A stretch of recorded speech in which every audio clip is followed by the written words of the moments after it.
Exquel Hesepka, Konas Alapska Kipatanaquel, Sia Talatash, Nanil, Mustimo, Nihak, Washasta, Talak Atanaquel. I thank you all for gathering here, and I'd like to start by giving my highest gratitude and appreciation to the people of Snuneymuxw, whose territory I'm joining you from to chair this meeting this evening. We also acknowledge that we serve within the territories, the traditional territories of Snuneymuxw and Snuneymuxw First Nations. And we also are really grateful for our partnerships that we have with Mid-Island Métis, our Inuit students, as well as Tilikum-Leland, one of our urban Indigenous partners. So we'll call the meeting to order at 5:05. Are there any additions, deletions, or change in order to the agenda? Seeing none, is there any objection to approving the agenda? With no objection, the agenda is approved. That takes us to new business. So our special meeting has been called this evening to discuss BCSTA substantive motions to the annual general meeting that's held in April. We have two topics for discussion this evening. So what I'll do is I will pass it over to Greg, who is going to raise the topic that he's brought forward this evening. Thank you. Thank you, Chair. Thanks for the opportunity to bring forward this motion for discussion, and we'll see where it goes. So I raised this as a potential motion for the board to consider after we have been recently working through our long-range facilities plan and that we're starting our preparations for upcoming consultation on the north end capacity. And what we've heard from staff and what we know at this time is that if development projections hold true, we're facing a significant capacity issue at many of our schools. This means that we're going to need both land to construct a new school, and we're going to need to do some targeted capacity projects at different schools to address increasing enrollment.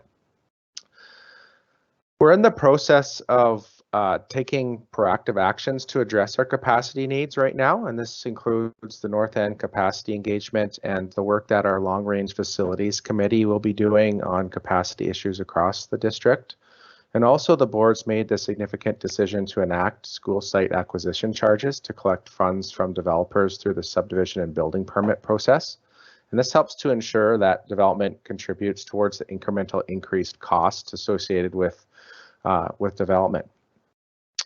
According to a recent article published in Nanaimo News Bulletin, the city of Nanaimo alone has issued building permits for approximately 6,463 dwelling units within the last 5 years.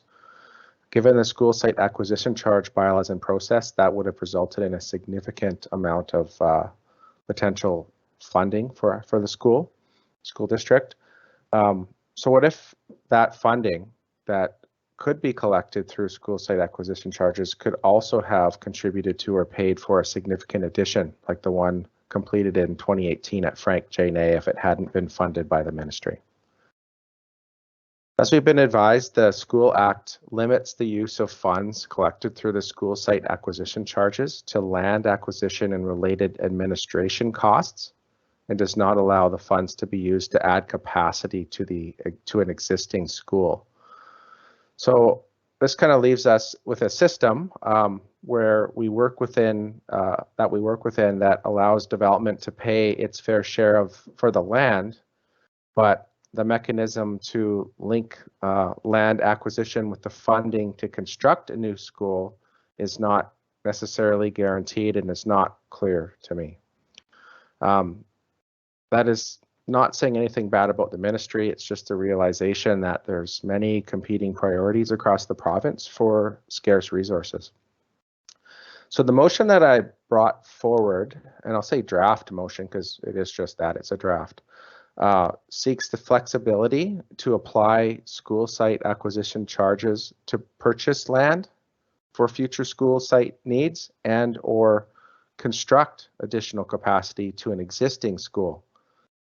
The intent would be that we'd be maintaining the current school site acquisition charges and to be able to use the funds within the area designated for future school site to build capacity as well.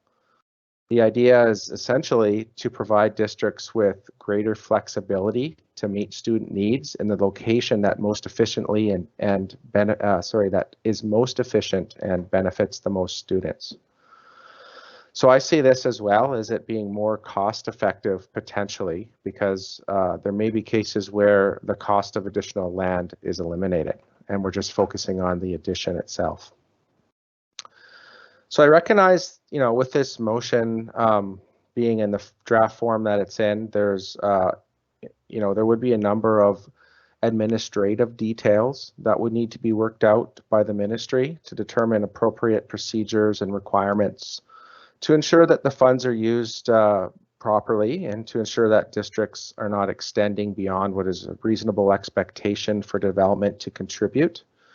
And I also recognize that, our district is in a unusually good position and that we're currently experiencing both increasing student enrollment and our district's in a region which is which is growing quickly. So, so for some of the more rural districts in the province that don't have school site acquisition charges and are not experiencing the same growth rate that we're experiencing, they may not benefit from this proposal, and I recognize that. Finally, just want to thank the chair and the board for giving me this opportunity to bring the motion forward. And should the board wish to support it, it's my hope that we would allow staff and or the chair some flexibility to wordsmith the motion a little bit, because the motion included in the agenda was a draft that I was hoping to get your feedback on. So thank you, and I'll turn it back over to the chair.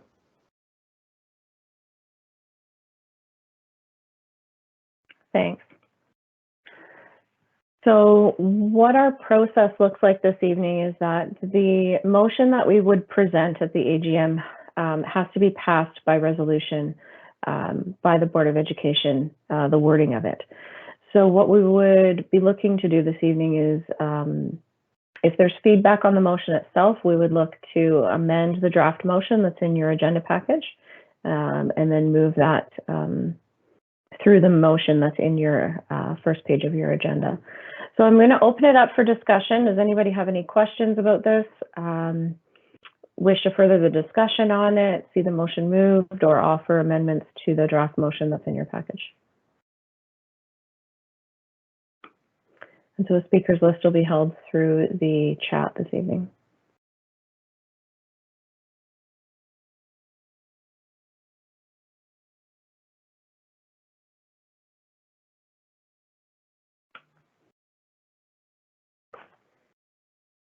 Stephanie?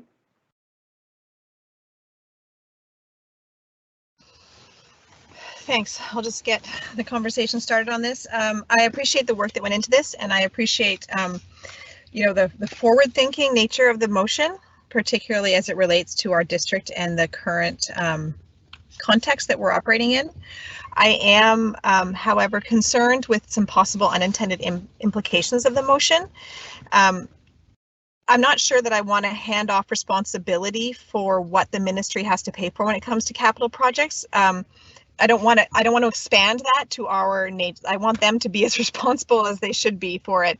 And my concern is that this might actually benefit the ministry more than the district, because then they could start asking us to pay for a larger percentage of more things than we currently are required to. And so I think that the motion has good intention, but I think that there are some unintended ripple effects that we haven't thought through. And I also think, so from a local perspective, I think that I want the ministry to be paying for those things, and I don't want it to let them off the hook for that. And I think in the long run, this may. I think that there's possibly other ways to accomplish this without the possibility of it being left to us. I think that the ministry is long overdue to update its capital policies, many of its capital policies. And as you can see from a provincial lens, from the attachments to the agenda, that this is an issue that is quite sort of, it's very broad scope across the province in terms of who has access to these types of, the ability to have these charges, and even what our municipal partners feel about the ability to charge these these school site acquisition charges. So for the reason of the possibility of the ripple effects and having more of a financial burden put onto us, I'm just not in favor of this motion. I would for sure, if the timing wasn't so tight, entertain us requesting some updates to current capital policy that the ministry has. They're long overdue. The funding formula, the funding model review has kind of, was announced that it wasn't going to continue, and that meant all those tough policy questions that we still have to deal with still exist, and there is a lack of transparency and equity in the way capital projects are funded. But I am concerned about the unintended consequence of our school district now having to pay for a larger portion of capital projects than we already do when it comes to expansions. I think there's lots of other advocacy work, though, that we could do around capital policy with the province.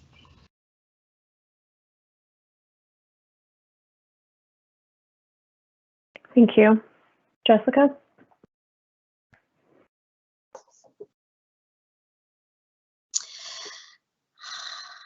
So thanks, Greg, for all your work on this and all your work around capacity issues in general. So I don't have opinions, I have many questions in some ways, or I feel torn in many different ways. I hear Trustee Higginson's comments, but about ripple effects.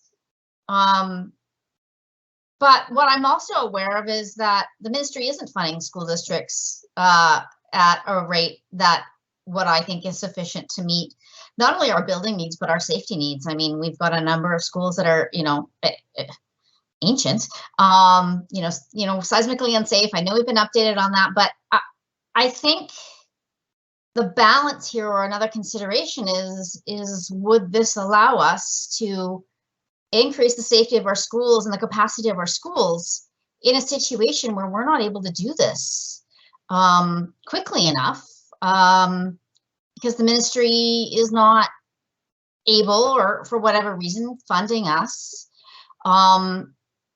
to move through those capital projects at a rate that at least I would like to see. I mean, we have, we've talked about portable cities. I mean, there's a number of considerations, not only with, as I mentioned, safety, but capacity. And so I don't know, there's going to be effects either way. And so I feel a little torn in that, because I think that, all those are realistic considerations. In general, I'm leaning towards supporting this. But I would like to hear, I guess I have two questions, and they might be through the chair, potentially to Trustee Higginson or whoever wants to answer. But Trustee Higginson did talk about the other ways to accomplish changes, or I'm not really sure. She said other ways to accomplish this. I'm kind of curious what her thoughts are there. And as well, and maybe this was one of her thoughts, but she talked about reviewing the capital policy, and that it was a bit, time for a review. Given that this is for our AGM, and this is this board's last AGM for BCSTA, my feeling is that a capital policy review from, like, we request the Ministry of Education for a capital policy review, would not be considered emergent, and therefore would not be able to be something that we could address through provincial council. So that's I hope those two questions are clear, and I'm assuming it's Trustee Higginson if we can, but I'm curious about those kind of alternative considerations. Stephanie, can you provide comment on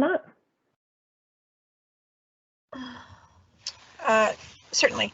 So just for clarity, Trustee Stanley mentioned safety, but the motion is actually just asking for the school site acquisition charges to be able to be used for expansions on schools and not the seismic. So it's not actually related to safety, although we could tie crowded schools into a safety issue, but certainly not the seismic side of things. So what I meant for us to advocate for, I think it might be a bit late for us to get it into a BCSTA motion, but there's no reason why we can't, for AGM, why we can't write to the ministry directly, asking them, and it's not just one capital policy, it's, a number of capital policies, including, as you can see in this agenda package, the capital policies related to school site acquisition charges, and how there is a feeling among the districts that can collect them that the current rates are even outdated, and that's a complicated issue. So what would I believe that the policy around how capital funding is distributed to districts for large capital projects like additions and new school site acquisition or new school builds is not transparent. It hasn't been transparent for years, and that's something that we should work for further clarity on, and a more co-constructed understanding of what we believe to be the best way forward for that. The current ministry is, has been embarking on huge capital projects, some of the most the highest capital spends that we've seen in a long time, not just in actual dollars, and also but I'm worried, like their area standards policies are outdated. They're from 2012. They don't recognize the need for something like sensory rooms, collaboration space, those types of things. So I think that there is a requirement for the ministry to actually do a large scale overhaul of a number of their capital policies to add for transparency and modernization. And I think that this particular motion, it's almost like a crutch. It doesn't actually solve the problem that exists at the ministry level. And so I think a broader scope policy overview is necessary. Otherwise, we continue to rely on, broken and outdated and non-transparent policies, and then we end up in a situation like this where we're trying to find a way to solve the problem ourselves. And I appreciate the the impatience that we have the ability to do it if we could change the way school site acquisition charges were allowed to be allocated. But I think that doesn't solve the larger problem of how the ministry is allocating these funds to our district and to other districts. So maybe I can just follow up with, would a motion like you're talking about be considered emergent or is it a motion that could be presented to PC in October? There could possibly be an argument for it under the sense of building the new budget. So you could probably get away in October to say this is emergent because the current government is building the new budget now, and if there's going to be changes, policy work and good policy work shouldn't be rushed. So I think that if this was something that our district wanted to consider, then what they could do is start by writing their own letter to the ministry, try for a PC motion, and then if that's unsuccessful in terms of the PC motion, continue our own individual advocacy and put in a motion for the AGM next year. Okay, thank you for that. Jessica, did you have a further follow-up to that question, or did that answer what you were asking?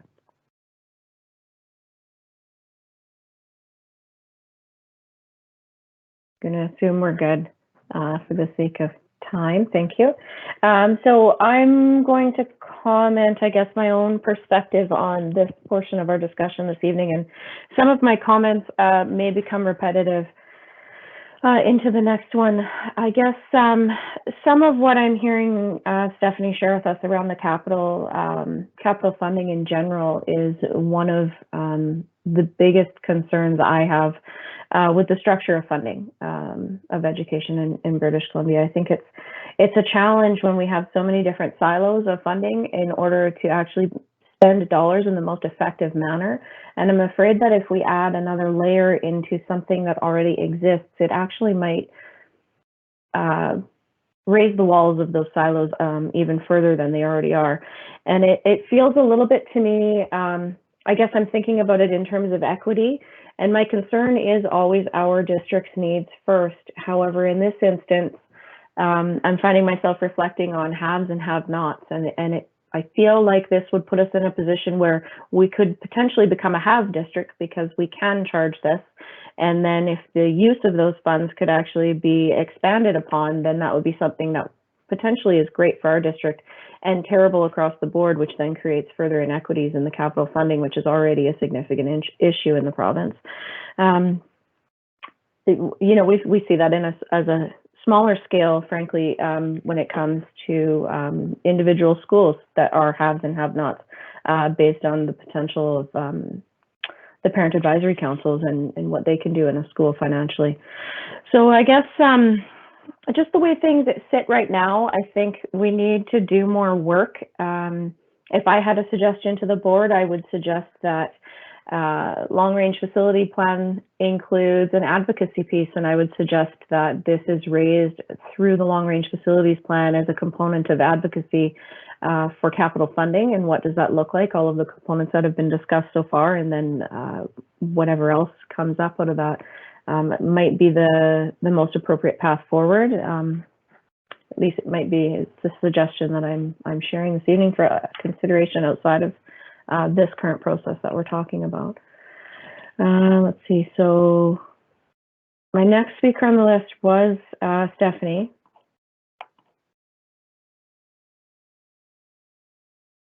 I'm good. I think I worked it all in. Okay. Greg? Yeah, thanks. Thanks, Chair. I guess I'd just like to acknowledge first all the projects that have been funded by the ministry, and you know, we heard about this not too long ago when we got our budget update, and you know, can't remember the number now, but a significant number of capital projects that our staff are working their way through now. So it's not that we don't have access to funding. The challenge is the transparency of the funding process and the timing. As Trustee Higginson had brought up, and I agree with her comments, and I agree with your comments, and this is why I like this discussion, to bring this opportunity to discuss this. You know, people at home, they see their schools are full. They see a need for more capacity or a new school or replacement school. They don't understand that, you know, we as a board continually put in requests to the ministry, many of which are unable to be approved. And there's a perception in the community that the board has control over the funding for capital projects, and unfortunately that's not the case. And I guess, you know, my question, if I could, and I'd like to hear from staff some questions, their perspective in terms of, you know, whether or not a motion like this would be beneficial for our district in order to address capacity concerns or needs. And that might, you know, just give us a staff perspective and help us with our consideration as well. Okay. So I will wait to see who's going to pop up. Mark? Thank you, through the chair. So with respect to this issue, certainly additional funds that tie to growth kind of, you know, logically connect. The concern I would suggest from staff is that a couple things. One, if this were the case, we would have, I think, a much bigger hill to climb to get school site acquisition charges in place and maintained. So the concerns, some of the concerns that we've had expressed about the development community is, well, why doesn't the Ministry of Education pay for this? We pay for taxes, we pay for, you know, a variety of things to schools. And so the land issue is the one piece. The second piece is and I think, and again, I just want to make clear that this is not some knowledge base that I have. This is an opinion, and the staff was asked for opinion. So I take it with the grain of salt that it deserves. I would suggest that it would give the ministry an opportunity to start increasingly looking, and they already do, but increasingly looking at, okay, well, that district can now even afford more from an expansion perspective. And so we are going to expect that district to fund expansion with, you know, time and time again. And so the current rate structure of the school site acquisition charge, I think, as Trustee Keller noted earlier, and my heart broke a little bit when I heard 6,500 development units that we didn't get $1,000 each for. But if we're going to wait and rely on those dollars to expand, and the strictures of the school site acquisition charge hold, which is 35% maximum of land purchase, assume that the same formula applies to building.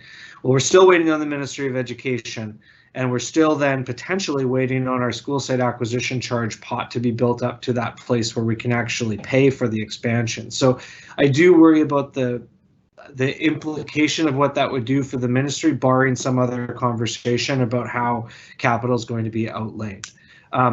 And so again, the equity across the system, that's something I think for trustees to contemplate, but just for us specifically, those would be the concerns. Could we use more money to expand? Yes. Given experience working through the kind of current system, I couldn't tell you what the impact on our ability to expand would be if they did change the manner of the school site acquisition charge. Thank you. Greg, did you have a follow-up? No, I appreciate that perspective, and no, I'm good. Thank you. Okay, thank you. Stephanie? Thanks. I'm really appreciating this conversation in terms of your points from the broader equity lens, and also the issues that our district faces particularly. And I think that your comments around the long-range facilities plan are actually quite well suited for this conversation. And I think what might benefit us is for us to actually develop a capital advocacy plan that's suited to our district. And focuses on the needs of our district, but takes advantage of the provincial membership that we have in BCSTA by thinking about motions that we could put forward that may also have a provincial lens. So there's going to be things that we want that are specific to our district because of the context that we're operating in, which we can then advocate individually to the ministry for our own benefit. But then we should also think about what that advocacy plan looks like in terms of taking advantage of being, a member of this provincial association and getting the provincial voice behind it. And I think that part of that advocacy plan, to Trustee Keller's point, is there's an education part behind it, because it will take a community. It will take our community advocating to our MLAs on this issue as well. So I think that there's a path forward here. I'm just not sure that this motion is actually it, but I've actually really appreciated the conversation to illuminate what a good path forward is. Thanks. Thank you.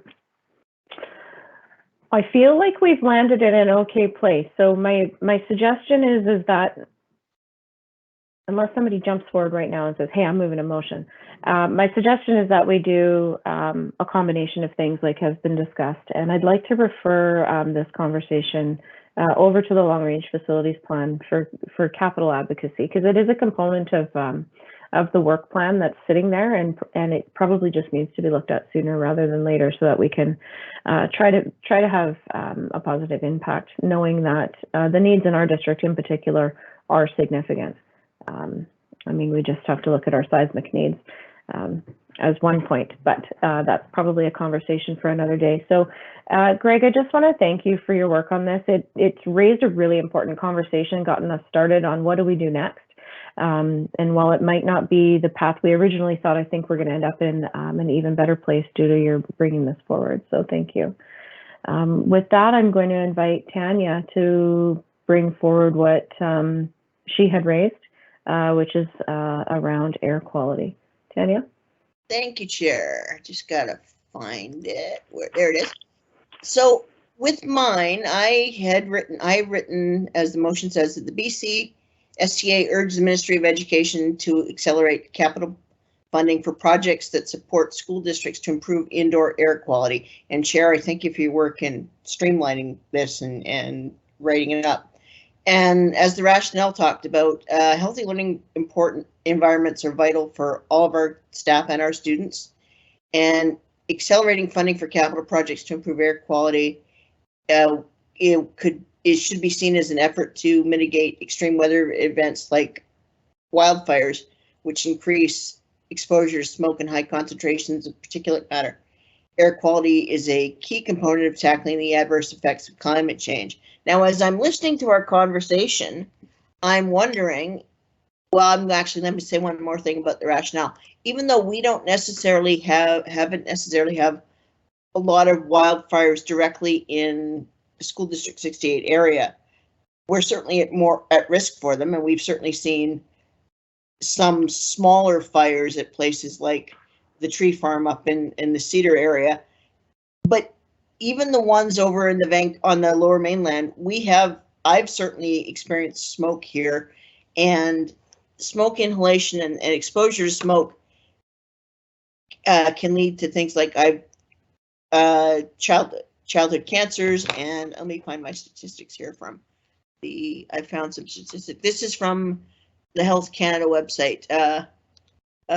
Where is it? Health impacts. There it is. 15,300 premature deaths, 2.7 million asthma symptom days, and 35 million acute respiratory symptom days, and that's across Canada.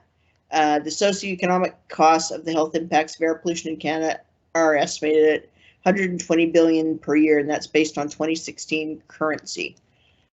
So, I mean, as we have more extreme weather incidents due to climate change, it will be a bigger problem. And given our commitment as a board to tackling the climate crisis, I kind of felt that it was important for us to be a leader in bringing up this issue. We saw what the heat dome and the fires caused last June, in June of 2021, for our students. So I just thought this was something that was, again, as you mentioned with Greg's motion, something that was a conversation we should begin.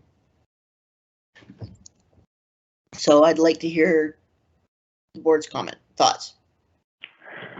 Okay, so I've got myself and then Greg.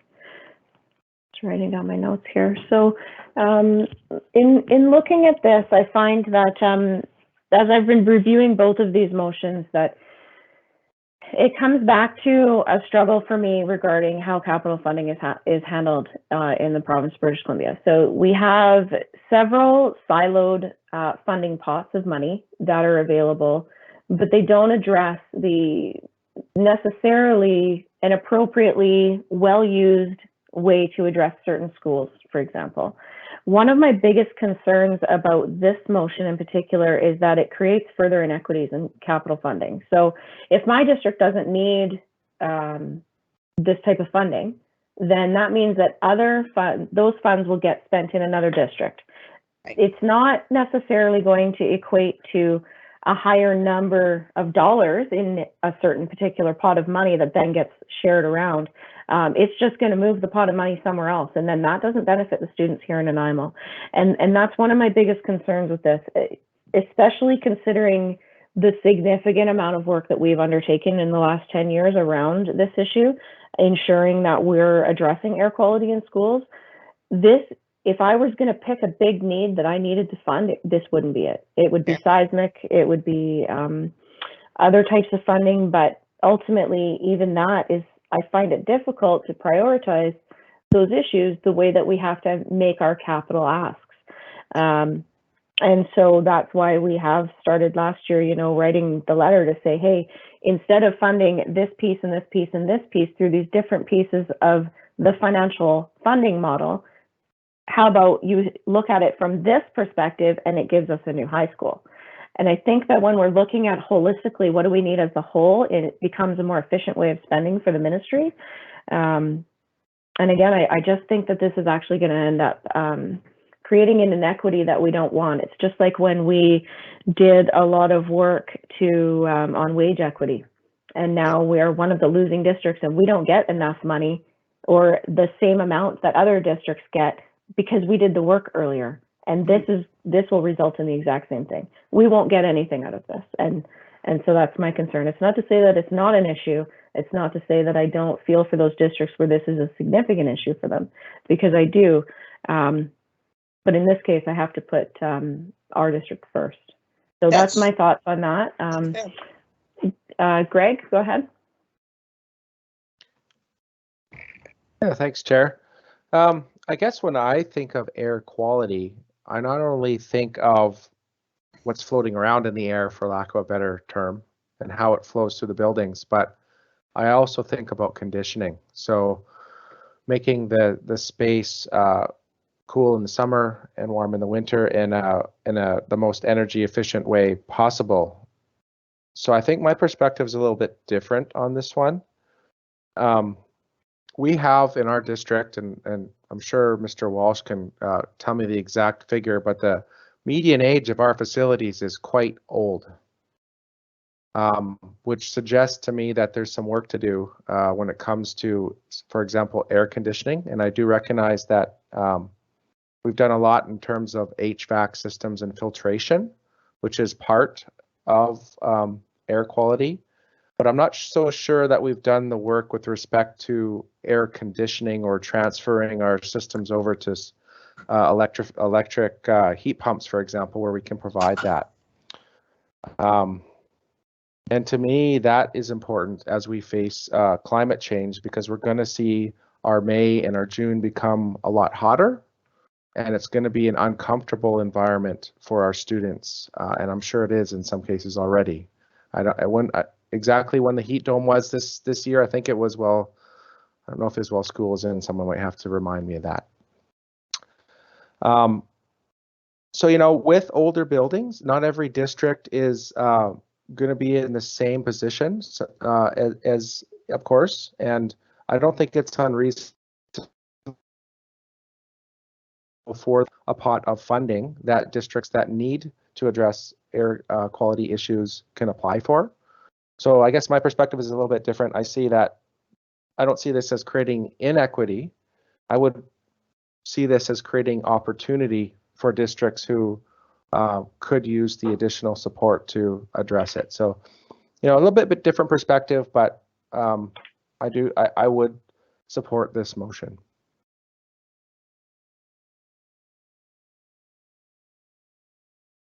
I see a comment from Stephanie.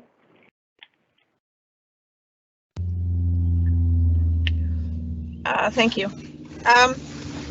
So I struggle with this one as well, because I've become an unwilling expert on how air filtration and air quality works this year. And what I have learned through that is when it comes to improved air quality, MERV means minimum efficiency reporting values, which reports to the size of the particulates which the filter can filter. And MERV 13 and above is basically hospital grade. And if you have below MERV 9, I believe, then that's when you have larger particulates in the air, such as what you're talking about with smoke and things like that. And that's when you offset it with a HEPA filter, because the experts that, you know, we consulted this year at the provincial level were, you know, very clear that the best thing that you can do for improved air quality is to find a way to pump in more fresh air. And so to Trustee McKay's point, and as we heard, like, there is an inequity across the province about where districts are at with this. In fact, we have some school districts that have, you know, over 200 classrooms that are not connected to mechanized air handling. That's not the case in our district. We are way ahead of the curve. Where we do have a need that other districts don't is seismic.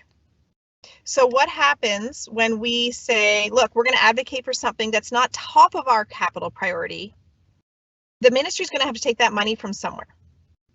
And I think we need to be really, you know, cognizant of what we're facing, what the provincial government is facing in terms of an economic recovery plan coming out of COVID, dealing with climate change and the impact of it, and that we want to be really laser focused on what we're advocating for and making sure that it is something that will benefit our district. I'm not saying that I don't disagree that some districts definitely need this, but over the years, our district has made the decision to put their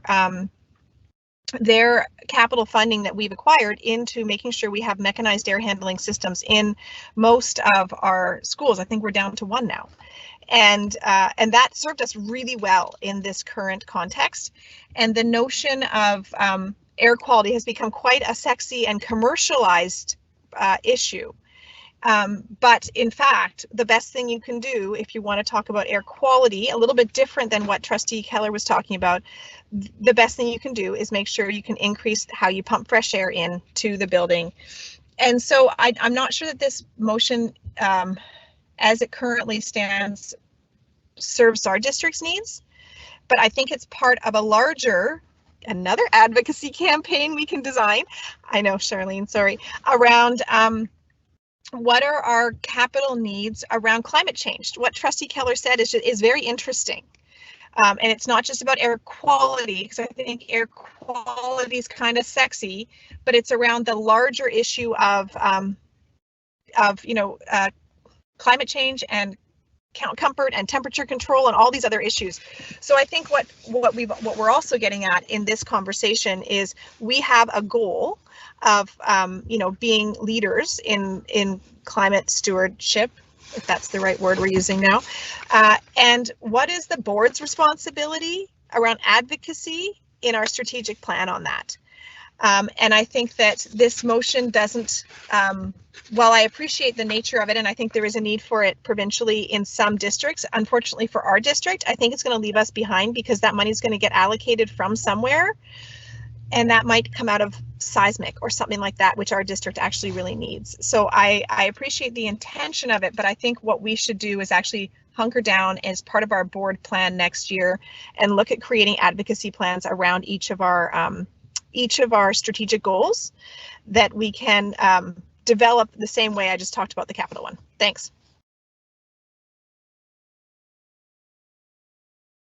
Thank you. Jessica, you're next.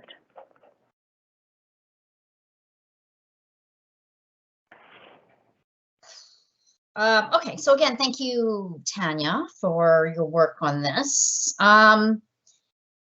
I guess I'm coming at this, it feels to me like this is a climate change adaptation motion, which makes me sad to recognize that, there are going to be times where pumping in fresh air is problematic if we have too much particulate in the air with regards to, what we're probably most likely to experience would be forest fires in the area.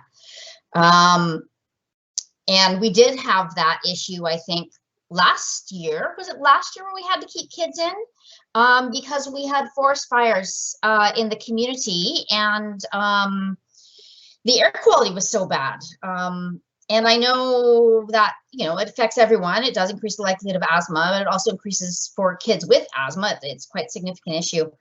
So that's kind of the lens from which I'm seeing this, and not just from our district, but from all districts, because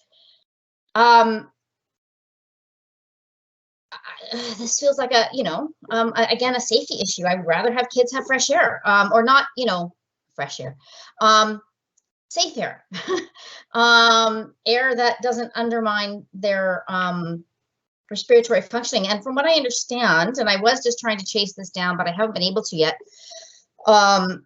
is that the Canadian Association of Physicians for the Environment, I think, are working on something similar to this. And that might just because I sit on a committee with a physician on that committee or that group as well. And she was mentioning something along these lines. So I was assuming that they were doing, anyways, I'm not sure. From what I understand, but I can't chase it down, it's definitely in their research about the effects of particulate on kids and how climate change is going to be playing a role in that.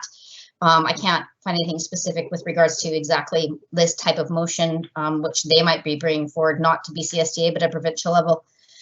My point is that the Canadian Association of Physicians for the Environment have identified at least the broader issue as one of significant concern. And we've experienced this directly in our districts last year with the forest fire. So frankly, we talk about inequity. This was a situation where I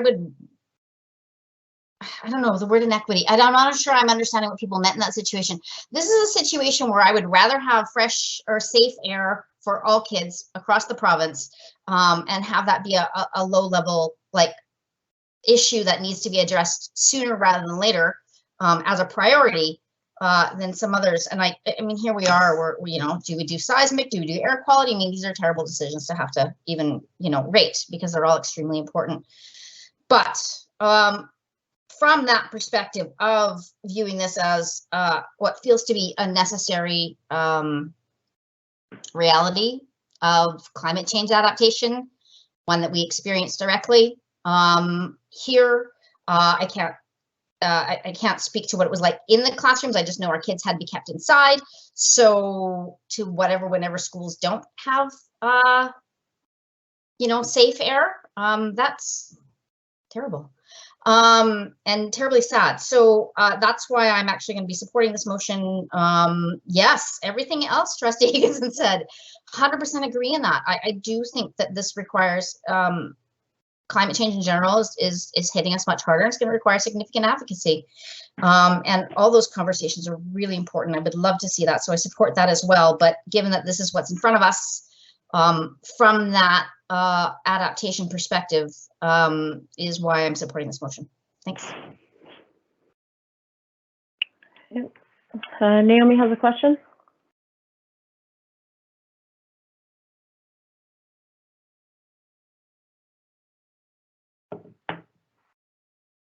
You're muted, Naomi. Hi. All right. Computers and technology. Okay.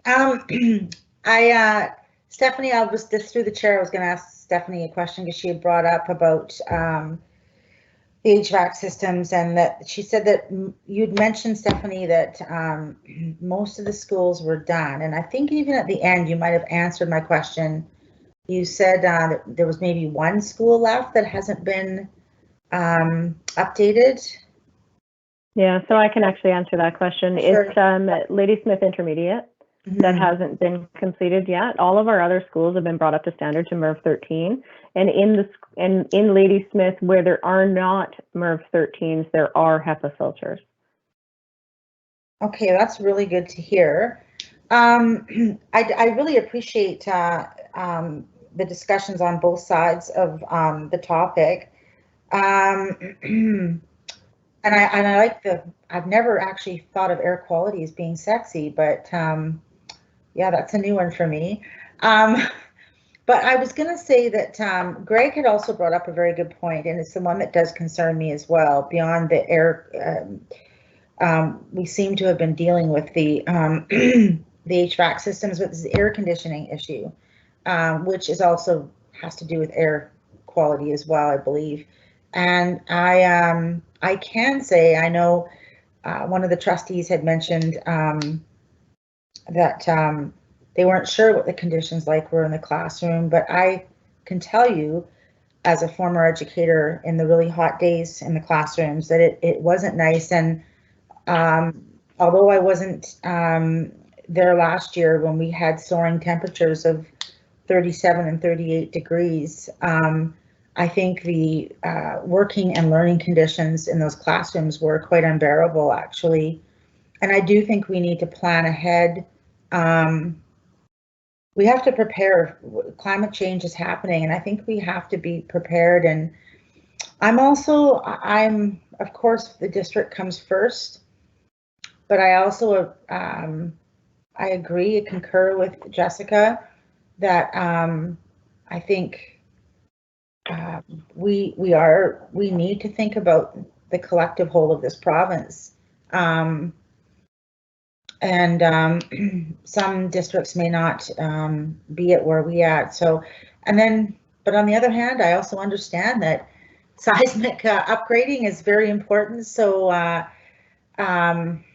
these are really tough decisions, but I am going to say I do support this motion.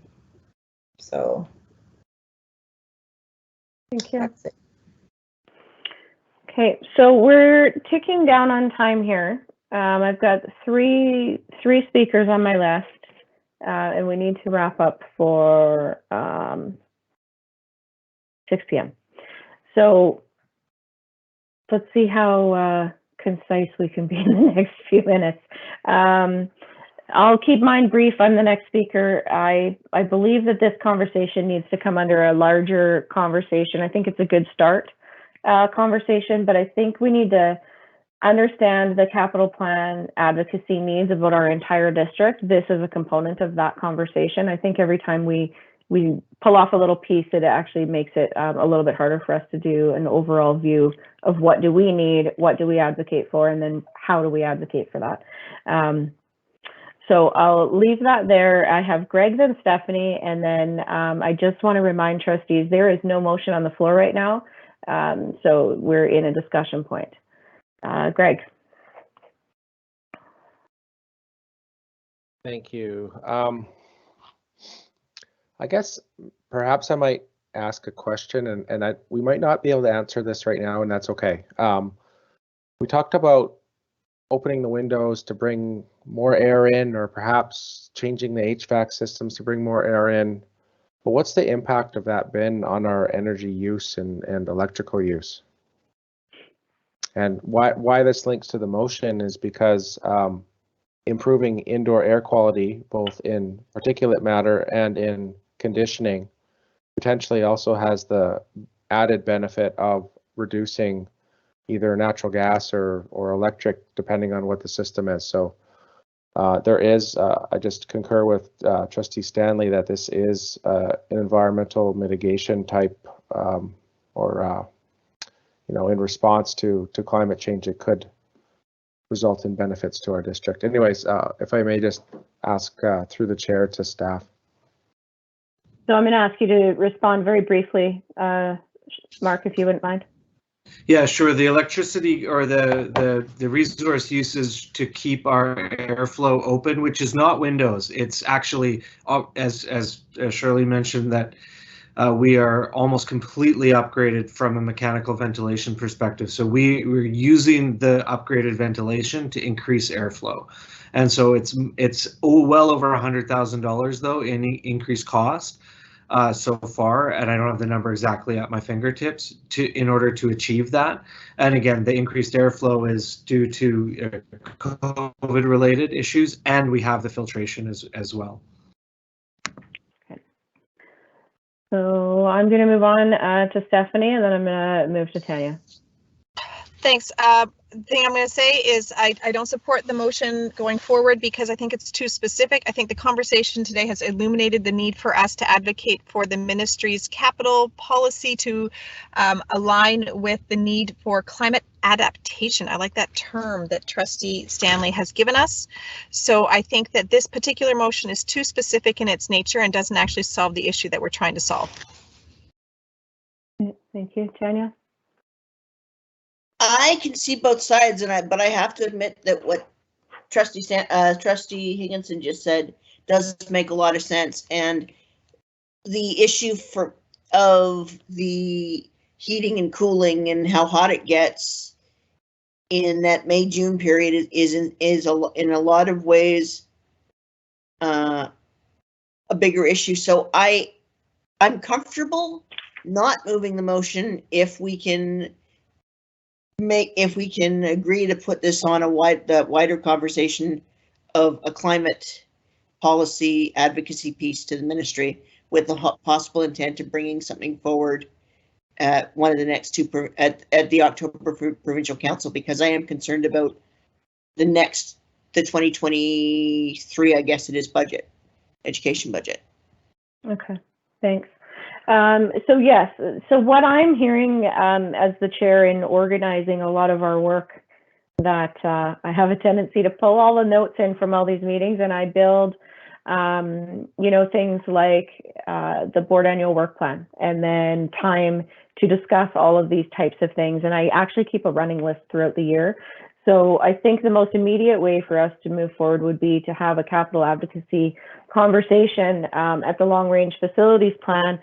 And also what's going to come out of the environmental committee as they build their action plan, how does that tie together with long range facility plan? And I think we'll see a whole bunch of that come together in August when the board meets to look at their board annual work plan. So so I can make that commitment on behalf of the board in organizing the work, that those conversations are going to happen and come together. Knowing deadlines for PC, I believe that we will be well in advance of knowing what we want to advocate for at provincial council, as well as knowing that as these conversations get built in the next couple of months, we can be advocating in a more immediate basis directly at the source on behalf of our district, directly to the ministry, which may be most effective for us right now. So I'll leave that with you. That would be my response to sort of your query. Okay, well, and I would say that I would much rather create motions that we as an entire board can fully 100% stand behind than have something that goes through 5-4 or whatever. This is too important. I think we need to be unified in these kinds of issues. Okay, I appreciate that perspective. That's a really thoughtful way of looking at it as well. Thank you. So I'm seeing a lot of agreement with your comments, Tanya. So I think with that, we'll push pause, we'll take this away and build it into some other places to continue this conversation. We've clearly found something that's quite important to all of us, and we need to find the right way to make a difference for our entire district. So with no other speakers on my speakers list, that moves me to section 7 on the agenda, which is an adjournment. Is there a motion to adjourn? I have a motion from Jessica and seconded by Chantel. Is there anybody who objects to going home at 6 p.m. or staying home and enjoying being home at 6 p.m.? With no objection, the motion is adjourned at 6 p.m. Thank you, everyone, for the thoughtful conversation this evening. Good night, everyone. Thank you.